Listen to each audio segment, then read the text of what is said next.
est-ce que je peux me permettre de commencer, Oscar? Ouais, bah vas-y. Tu vas me dire ce T'as que... déjà commencé en fait en me disant ça du coup. Oui, oui. Salut à tous et à toutes, j'espère que vous allez bien. On se retrouve sur TVB avec Oscar ici présent pour un nouveau concept de vidéo, peut-être une série à devenir, je ne sais pas. Oscar, comment vas-tu? Bah, ça va super. Vraiment? T'es sûr? Ça, on va en parler quoi. Ok. J'ai besoin d'en parler. On va commencer dès à présent sur l'épisode 1 de la saison 7. Débrief, c'est maintenant. Donc évidemment, il y aura des spoils. Allez, maman, on ne peut pas ne pas spoiler. On vient de le voir, il s'est passé des trucs de dingue. You're watching AMC's The Walking Dead. Thomas, ça y est. Ouais, voilà. Ça fait combien de mois qu'on attend, bordel? On va pas spoiler tout de suite. Normalement, c'est pas du spoil. Hein. Si vous regardez cette vidéo, c'est que vous avez vu le dernier épisode de The Walking Dead. C'est peut-être l'épisode finalement le plus attendu, full ever, série ever, grâce ou à cause du cliffhanger de fin de la saison 6. En fait, Walking Dead, c'est un peu les spécialistes. Avec les intersaisons, en plus maintenant c'est la mode. À chaque fois, on se souvient pour le cas de Glenn, on a attendu pendant 6 mois de savoir si Glenn ou pas était mort. On a regardé 25 fois la scène. Là, ils ont fait encore plus fort en instaurant un jeu où tout le monde disait la réponse, elle est dans la réal, faut trouver, on va savoir qui c'est qui est. C'est les spécialistes de ça. Chaque fois, c'est de plus en plus ouf. Ils maîtrisent très très bien le cliffhanger. Alors après, est-ce que c'est correct vis-à-vis du public de terminer une vidéo par un cliffhanger comme ça? En fait, il n'y a pas de fin dans la saison 6. Ça, on n'a pas trouvé ça très correct. Alors, dites-nous ce que vous en pensez d'ailleurs. C'est un nouveau système économique. Et en fait, Donc, ces séries en ce tu vois, moment définissent les règles. Mais tout de suite, tu reviens au fait que le souci, C'est l'argent, mais bien sûr. Mais voilà, c'est eux qui définissent les règles parce que c'est les premiers avec Game of Thrones, avec... ça n'a plus rien à voir avec les séries. Le modèle économique est plus du tout le même que pour Heroes ou ces choses-là.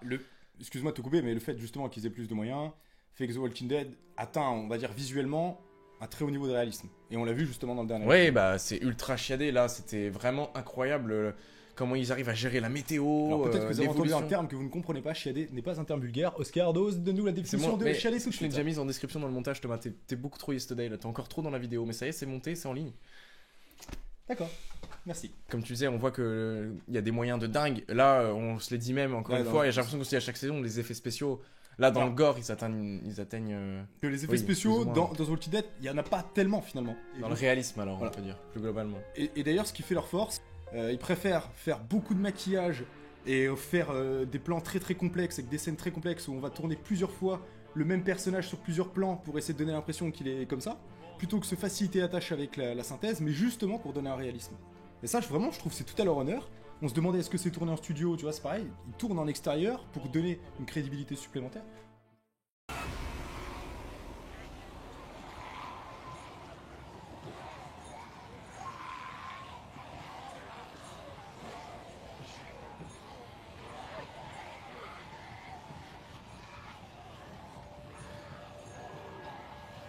Et quelque chose déjà qui, à mon avis, est très significatif, c'est que bon, l'épisode, on l'a attendu 6 mois. On veut absolument savoir qui est mort. C'est la première chose qu'on attend. Et l'épisode commence par un face-à-face entre Negan et Rick. Ce face-à-face-là dure au moins 2-3 minutes, voire peut-être un peu plus. Hein. Il est assez long, assez intense. Ce qui est perturbant dès le départ, c'est que la saison se termine par un jeu et on sent que le réal commence un petit peu à nous parler en disant allez, tu vas galérer pendant 6 mois à trouver c'est qui. Tiens, je te balance ça. Je me dis merde, ils vont nous construire tout l'épisode sur qui est-ce qui est mort, tu vois. Mais c'est petit à petit on découvre ça. Puis ça, on fait limite un Cluedo, quoi. On mène une enquête. C'est oh putain, Rick il a une trace de sang sur la joue, elle est à droite, donc c'est quelqu'un qui est à droite qui est mort. Voilà, Premier détail. C'est sur le premier plan. Je pense que tous ceux qui ont regardé cet épisode-là, qui voulaient, étaient tous des détectives, étaient tous des enquêteurs pour l'épisode. Effectivement, il y a cette marque de sang-là. Il y a aussi, très tôt dans l'épisode, on voit une grosse bouillie de chair.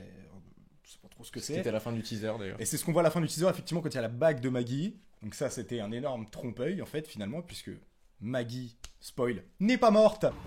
La femme enceinte pour accoucher, ça c'est exceptionnel. À ce moment-là, Oscar, tu vas me dire si tu es d'accord avec moi, mais j'ai l'impression que dès le début, le réalisateur, donc Greg Nicoretto, donc qui a déjà réalisé 14 ou 15 épisodes, c'est un expert en fait en maquillage, en effets spéciaux, etc. Donc on comprend vraiment pourquoi il a été choisi pour cet épisode-là. Déjà c'est lui qui avait réalisé le dernier épisode de la saison dernière. Et pourquoi je vous en parle? Parce qu'en fait, nous c'est ce qui nous a beaucoup intéressé dans cet épisode-là. J'ai trouvé que le réalisateur faisait quelque chose que j'avais déjà vu dans Lost, par exemple. C'est-à-dire qu'il y a un rapport entre le réalisateur et le public, et deux personnages entre eux. Negan, terrifique, pendant tout l'épisode, cherche à en faire sa chose, cherche à lui faire du lavage de cerveau, lui et aux autres, mais avant tout à Rick, et donc joue avec lui, tourne autour, comme avec l'histoire de la hache, etc. Et en même temps, la réalisation fait la même chose avec nous. C'est-à-dire que la réalisation ne fait que de jouer avec nous. Par exemple, à un moment, Rick est complètement perdu, et on voit tous les gens qui étaient du groupe se faire tabasser les uns après les autres. Ça, évidemment, on sait que ça n'arrive pas, mais ça, c'est parce qu'on imagine l'esprit de Rick. Et à ce moment-là, dans la tête de Rick. En fait, Rick c'est le public, et Negan, c'est la réalisation. Et, je pense et que ce qui est terrible à accepter, moi j'ai senti exactement la même chose, et ce qui est terrible à accepter, c'est qu'en fait on est obligé on se rend compte qu'on se soumet totalement à la production de Ouais, Walking bah oui. Dead, totalement. parce qu'on subit tout ce qui se passe. Et comme tu dis, oui, il essaie d'en faire sa chose. Rick, par exemple, il a un jeu d'acteur qui est énorme quand il doit couper le bras à la fin de l'épisode de son fils. Exceptionnel, le jeu d'acteur à ce Il se moment-là. met à crier et après il respire. Et moi je me demande, c'est même pas une intention du réalisateur. Il respire comme un chien respirait. Il a 4 pattes et il respire. Je vais pas vous limiter. Enfin, allez, je limite. Ouais, non, il respire vraiment comme un chien. Non, et... mais c'est vrai, c'est très intéressant. Et c'est ultra. Et moi, je me suis senti mal parce qu'en fait, on s'identifie énormément à lui tout l'épisode. Tu sais, ça me rappelle un peu, c'est dans Game of Thrones qu'il y a un personnage comme ça. Greyjoy. Ouais, celui c'est qui ça. se fait couper les couilles. Parce que comme tu l'as dit, nous aussi, du coup, on est obligé de se soumettre à ça finalement. Même si on a la même rage qu'eux, parce qu'on a tous envie sur Terre, je pense que l'homme le plus détesté au monde actuellement, c'est Negan. I think you're gonna need it. Bon, d'ailleurs, on peut en parler, Negan. Qu'est-ce que tu as pensé de sa prestation? Et ben moi je suis content parce que tout le monde a été, par exemple, avait ultra kiffé le gouverneur. Il me disait ouais en fait il est trop badass et tout. Et moi j'ai eu un peu plus de mal à accrocher. Et là vraiment c'est la première fois que dans The Walking Dead je vois un personnage méchant enfin c'est con à dire hein, mais j'ai kiffé à mort en fait. Et je me dis s'il est joueur comme ça toute la saison, ça peut être totalement terrible. Le casting est réussi, donc, selon toi. Pour moi le duo Rick-Negan, c'est là ce qu'on a vu, c'est terrible ce Ouais. soir. C'est un putain de chef-d'œuvre. Mais Mais on est dans une... Bah si, faut pas avoir peur des mots. Attends, on est Ah dans non. une série, t'as vu ce qu'on a vécu alors que... Oui, mais de là à parler de chef-d'œuvre, moi je prendrais des pincettes quand même. Pour moi, Pour c'est moi, pas un c'est chef-d'œuvre. exceptionnel. Quoi, c'est- J'ai rarement vu des épisodes de série aussi fous. Je trouve que le bon terme pour moi, c'est pas chef-d'œuvre, c'est culte. Je pense que c'est culte. Je pense qu'on s'en souviendra. On se souviendra qu'ils nous ont retourné le cerveau et qu'ils ont éclaté la tête de Glenn, quoi. Bah c'est culte, oui, de toute manière, parce qu'on a attendu 6 mois et que regarde, là on Écoute, avait Victor. des invités à la maison pour le voir. quoi. Écoute, C'est quand même Victor. un délire, on n'invite jamais personne, on, était est des bien une putains de gens demi-douzaine, ingrats. voire une douzaine en fait, mais qui s'est pas compté. On était bien une douzaine à regarder cet épisode, c'était assez drôle. You belong to me. Right? Speak when you're spoken to! Walking Dead, ils ont l'habitude de jouer à... Qu'est-ce qu'il- C'est pas grave. Je vais la reprendre. Walking Dead, ils ont l'habitude de jouer un peu aussi avec le contre-champ. On se dit, ils mettent des trucs dans le montage son, on se dit merde, qu'est-ce qui s'est passé? Là, ça arrive une ou deux fois dans l'épisode, et il y a des moments où on se dit, bah, ils vont nous refaire la même, on va entendre les coups de batte, et en fait, non, là, la caméra d'un coup, elle arrive dessus, et on voit le mec tout se prendre pleine face. Exactement. La scène de. Bah, je vais le dire, hein, mais on y est. La scène de Glenn est ultra longue et totalement insoutenable. On voit Glenn, qui joue toujours aussi bien d'ailleurs, pour ses derniers moments. On voit pas Maggie en fait, mais on sait qu'il la regarde. On sait qu'il la regarde. Et Maggie, c'est pareil, il y a des plans sur elle où on la voit et on sait qu'elle regarde Glenn. Ça, j'ai trouvé ça bien. Je crois qu'on les voit même pas une seule fois sur le même plan, tous les deux ensemble. Bon, c'est sûr, ils sont pas l'un à côté de l'autre. Mais c'était vraiment recherché en fait de couper l'image pour qu'on voit Glenn regarder Maggie sans voir Maggie et inversement. Pour déjà sentir une certaine séparation. I'll find you. Cet épisode-là, moi, je l'ai vu quand même plein de symboles. Oui, moi On en a parlé d'un qui est par exemple une scène que je trouve magnifique, c'est quand il doit aller chercher la hache dehors, où tout est dans la brume. Moi, je me suis demandé si là, c'était pas du studio. Mais là, la brume, même en extérieur, tu peux le faire. Ah Tu oui, peux mais c'est même beaucoup mettre- plus compliqué parce que l'évacuation, tu la contrôles pas du tout. Ouais, mais le budget il est monstrueux. Tu peux même mettre une bâche. Après, Après, par contre, ça c'est peut-être bâché, ouais. je te dis, vraiment, ça finalement, c'est peut-être pas important. Je pense que ce qui est plus important derrière cette brume, c'est ce qu'elle cache. Oui, en c'est termes de voilà, signification. on parlait du symbole à la base. Je pense qu'elle est aussi là, simplement pour signifier qu'on est dans le flou. On est entouré par la mort, entouré par plein de zombies. La Ouais, non, métaphore, non, on est dans la brume, on sait pas où on Non. va et c'est l'horreur. Exactement.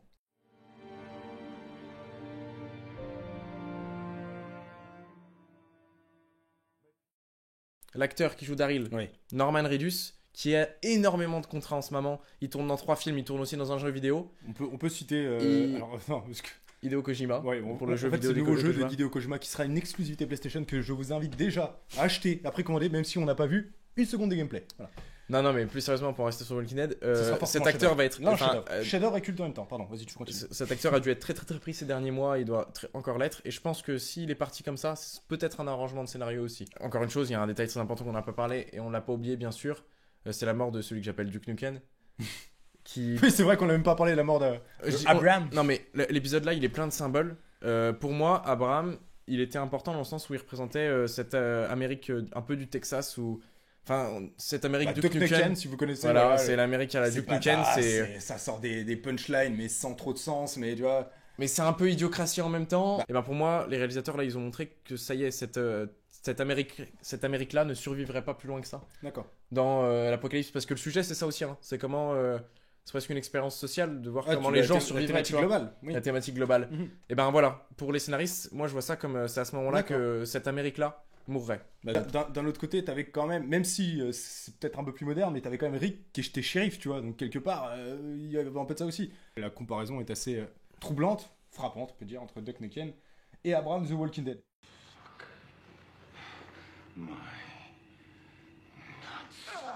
J'aimerais enchaîner sur un truc, Victor. Oscar, pour les intimes. Victor pour les intimes ou Oscar? Non, On s'en Oscar, c'est très bien, Oscar. Qui pose la question et dès qu'il répond, on s'en fout. J'aimerais revenir juste sur un tout petit truc. C'est que Negan, Il va finir par dire nigga. Negan. J'ai beaucoup entendu parler de la BD, même si j'essaye de me faire spoil le moins possible. C'est que Negan est attendu comme un personnage excessivement badass, un méchant excessivement badass, très très méchant en fait, vraiment, avec énormément de réparties. Et ça, c'est les choses sur lesquelles on a été informé avant de le voir dans la série, donc avant le dernier épisode de la saison 6. Et là, on a vu avec cet épisode-là, bah, que c'est tout à fait ça. Ils ont tout à fait réussi ce pari-là, je trouve. Alors, on va voir sur le long terme. J'ai l'impression que depuis le gouverneur, on n'a Ouais. pas accroché à un seul groupe. Il est Quoi. plus ouf que le gouverneur. Ah bah bien sûr, mais Parce que même eux, au niveau de la prod, ils disaient, vous allez voir, Negan, c'est le plus grand méchant qu'on a jamais vu, etc. Alors, je sais pas si c'est le plus grand méchant de tous les temps, mais ce que je trouve, c'est que ce personnage est vraiment super réussi, quoi. bah c'est con à dire, mais moi il m'a fait triper tout l'épisode. Enfin, je me tapais des barres alors que c'était horrible, Ouais. hein, mais Je me tapais pas des barres, j'avais la haine. Il me donnait la haine, moi. Mais... en plus il lui tend 10 fois la hache. En fait, c'est ça aussi, c'est le producteur, il nous tend la. Quand on disait qu'il y avait ce jeu entre la réalisation et les spectateurs, c'est qu'on a l'impression que le réalisateur il nous tend tout le temps le bâton pour le battre, mais Ouais. nous on peut rien faire. On est Exactement. comme Rick, on est totalement impuissant. Comme avec la hache. Attaboy.